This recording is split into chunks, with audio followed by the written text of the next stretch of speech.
Robert Daly is director of the Wilson Center's Kissinger Institute on China and the United States. He joins us to talk about the latest in the trade war, trade dispute between China and the United States. So why isn't it a trade war? Quacks like a duck. What is a trade war versus? It's not a trade war yet because no tariffs have been imposed.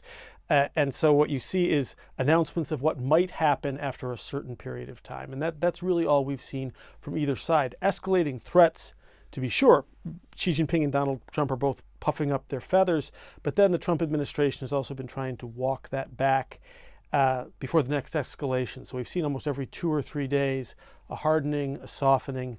The Chinese have been watching this carefully too, but no tariffs actually paid or assessed yet. So is it most accurate to look at this as an ongoing negotiation? Nor is it yet a negotiation. It is sort of trade warning shots, not a trade war. And this is something which I think we knew from the Trump campaign rhetoric was coming, but it was also something that was baked into the cake if we look at the history of U.S.-China economic relations. We are overdue for a major adjustment in the terms of investment, for more of an emphasis on reciprocity.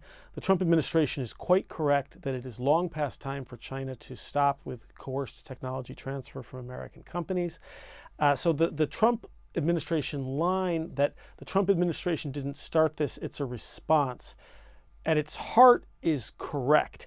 Now, the extreme nature of some of the rhetoric from the White House, I think, obscures that fact internationally and cedes a little bit of the moral high ground to China unnecessarily. But this is, I think we should see it as an adjustment, not a trade war launched from neutral territory. Does China accept that? I mean, in other words, do they think that eventually this was going to have to happen? So the signs are yes, and you can see Chinese scholars, one fellow named Shunding Li, who usually looks at nuclear issues, but he can be quite nationalistic in defense of Chinese positions. And he has written recently, look, China knows perfectly well what it's been getting away with. It knows that a time of reckoning is coming. However, China is not inclined to negotiate or change its practices when American rhetoric is so bellicose, because it would make it appear that Xi Jinping was backing down. He looked weak in front of his own people.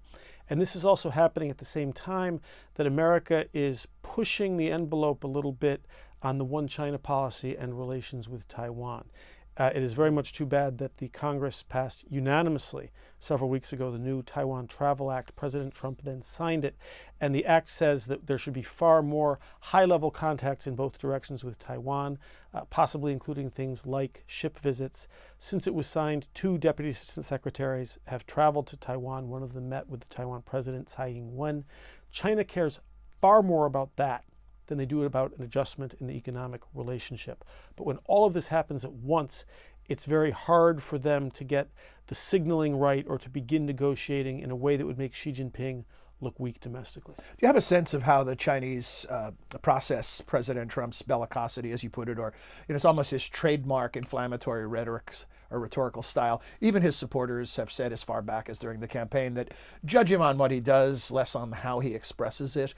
Do they make this distinction, or do they view these comments as declarations of economic war? No, they've actually, I think, been fairly sophisticated and fairly restrained, given that China has its own brand of bellicosity about all of this. They have denied that they have engaged in coercive technology transfer or intellectual property theft at all, which is a laughable denial. And so I think that there are problems with Chinese rhetoric as well. But no, they have seen Trump in enough areas. They've seen his operating style. They know that he is going to speak in extreme ways.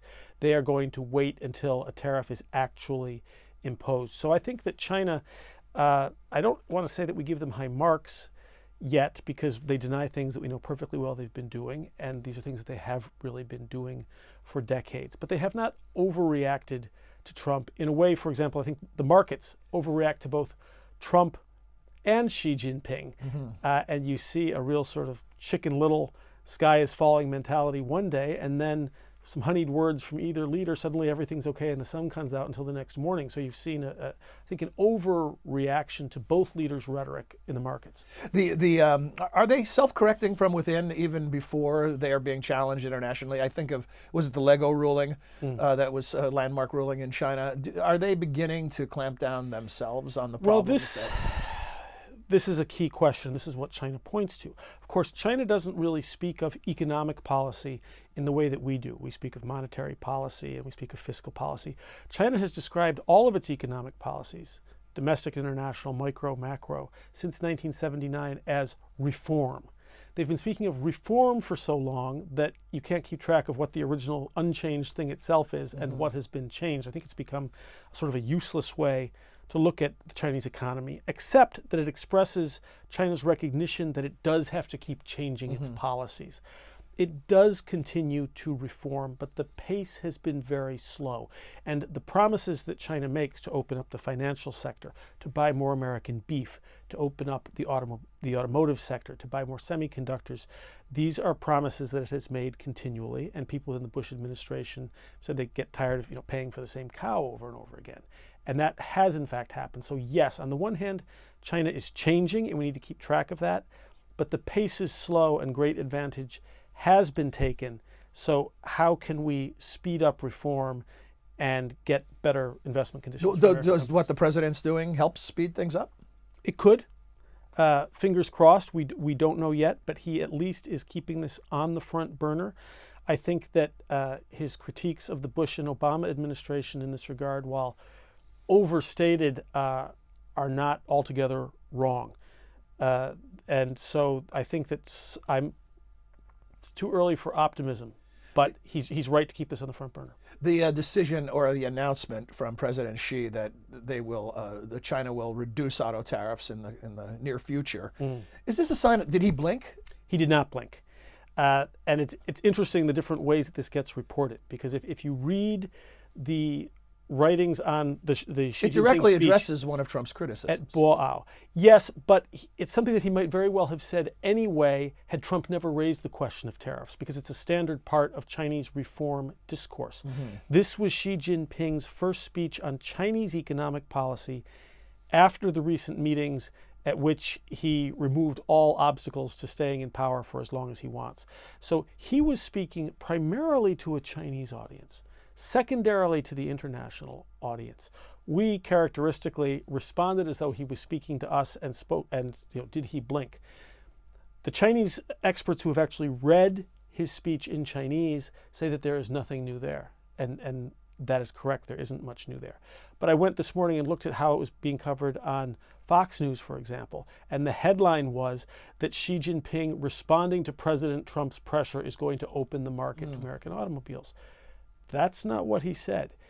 He said we're going to continue to reform and open up, but this is a standard part of Chinese discourse. Beyond then media hype or hyperbole, and I'm guilty of it myself, I opened by using the term trade wars when essentially, as you said, nothing's really happened yet. It's more posturing.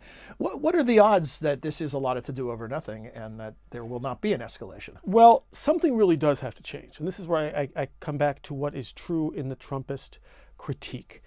China takes advantage of openness and conditions here that it does not offer to us there. And this is true sort of across the board. It's true of civil society. It's true in media. It's true in corporations. Professor Jerry Cohen at NYU has described the Chinese position as, I demand openness from you in America in the name of your principles, and I deny it to you in China in the name of my own principles. And what's consistent is the principles of the local country obtain. They really have demanded that American corporations turn over their intellectual property as part of the price of admission to the Chinese market. Now, the difficulty for the Trump position is American corporations took that deal. They've been taking that deal for decades, which means that China has gauged it because of the lure of the giant market. Because of the lure of the market, which in some cases has been genuine and in some cases has been illusory. So these things do need to change. What can we decide about the Trump-Xi relationship at this point, based on this latest give and take? Well, there's been an awful lot of claims, which initiated with Trump, but the Chinese media has picked it up, that these guys have a really terrific relationship, that they respect, that they like each other, that they speak directly. Now, that, of course, can't really be true if by friendship we mean anything real, but it can be important political signaling. It's important symbolically, and it is far better than its opposite. But I think China, while it values the respect that Trump has shown for Xi personally, there are limits to its tolerance. They won't continue to talk about friendship, for example, if we are drawing back from the one China policy from their point of view, if we are emboldening Taiwan from their point of view. So there are limits to that. It's not something we can always count on. That possibility of spillover into other areas that you describe, will this have any implications for the upcoming U.S.-North Korea negotiations? Should they occur? I think there's no sign directly that it will have an impact. China knows very clearly what its interests, equities, and strategies are there. And those are issues that are very important to China, which don't have a direct relationship to the trade area and which it is not in China's interests to invoke. So I think that they'll keep that one sealed off from trade relations because they know what they want in that region. A final thought on the bigger picture of China's designs and the Xi agenda.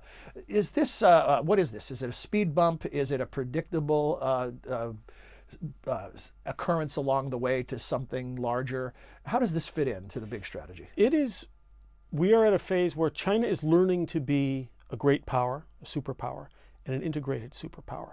This is more than a speed bump. It is a period in which China now has to reassess and change some policies in light of its success. A lot of the policies of coercive transfer, intellectual property theft, were premised on the idea that China was a developing, until recently extremely poor, put upon nation, and it sort of gave itself a blank check to pick itself up by its bootstraps. But that narrative has, I think, run its course. China is now successful. It's the world's biggest trading nation. It has the world's biggest middle class. It's close to being the world's biggest economy. And so there are no more special exemptions. You wanted to be a superpower? Congratulations. You've got it. And this is part of what comes with it. Yeah, well, thank you, Robert. Always is fascinating to hear from you. Thank you.